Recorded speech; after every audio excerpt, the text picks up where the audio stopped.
السلام علیکم ورحمۃ اللہ وبرکاتہ۔ آج مغرب کے ٹائم مجھے ایک ساتھی ملے جو پراپرٹی کا کام کرتے ہیں۔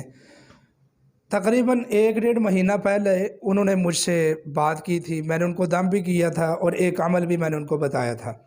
آج انہوں نے مجھے بتایا کہ آپ نے جو عمل بتایا، جو دم کیا، اس کی برکت سے اللہ تعالیٰ نے میرا کام آسان کر دیا۔ میں نے پوچھا کیا ہوا؟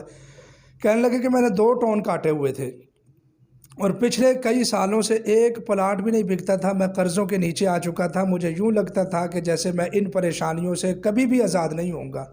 تو میں نے وہ آپ کے بتائے ہوئے وظیفے پر عمل کیا، اللہ نے مہربانی کی، ایک میرا تقریباً مکمل ٹاؤن بک چکا ہے اور دوسرے ٹاؤن میں سے بھی کئی پلاٹ بک چکے ہیں۔ میں اس قدر آسان ہو چکا ہوں کہ میں بہت خوش ہوں۔ اچھا، میں نے جو ان کو وظیفہ بتایا تھا میں وہ بتا کر بھی بھول گیا تھا۔ میں نے ان سے پوچھا کہ میں نے آپ کو کیا بتایا تھا، مجھے ذرا بتا دیں تاکہ دوسرے لوگوں کی رہنمائی کر دیں کہ اس وظیفے سے فائدہ ہوا ہے۔ وظائف تک سارے مجرب ہوتے ہیں، لیکن جب یوں چشم دید نتائج سامنے آ جاتے ہیں تو اور بھی ایقان اور یقین میں اضافہ ہو جاتا ہے۔ تو آپ بھی یہ یقین سے وظیفہ کریں، انشاءاللہ آپ کے بھی سبھی معاملات آسان ہو جائیں گے اور کاروبار میں برکت ہوگی، بندشیں، رکاوٹیں، جادو، سایہ، اسیب، شیاطین اس کے ساتھ مکمل طور پر ختم ہو جائیں گے۔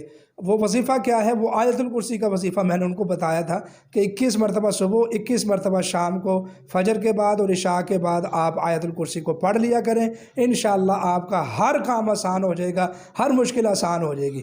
یہ ان کے نتائج ہیں۔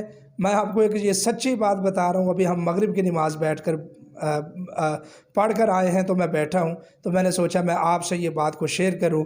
یہ ان کو 1 ڈیڑھ مہینے میں یہ فائدہ ہوا ہے، تو آپ بھی اس عمل کو نوٹ کیجیے۔ یہ دیکھیں نا، تھوڑا سا نماز کی پابندی کریں، یہ نہیں ہے کہ نماز نہیں پڑھیں گے وظیفہ کریں گے تو کوئی فائدہ نہیں ہوگا۔ نماز کی پابندی کریں، یہ وظیفہ کر لیں، انشاءاللہ العزیز آپ کو بھی یہی نہیں اسی طریقے